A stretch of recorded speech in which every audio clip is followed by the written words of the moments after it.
Sometimes, you have to bend the law Chicha. to be able to please the people. Mas mataas po ang taong bayan sa batas. Am I right, Secretary Remulla? Uy!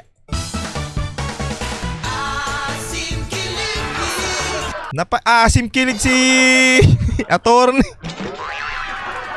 Bilang abogado, ginagalang mo yung batas. Kaya ka nga abogado eh. Tapos may maririnig mo yung nagsasalita sa'yo. Kailangan nating baluktutin yung batas para sa mga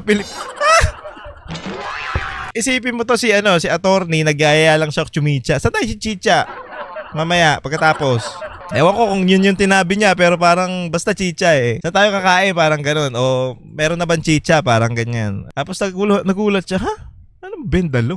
Mas mataas po ang taong bayan sa batas. Am I right, Secretary Remulla? Si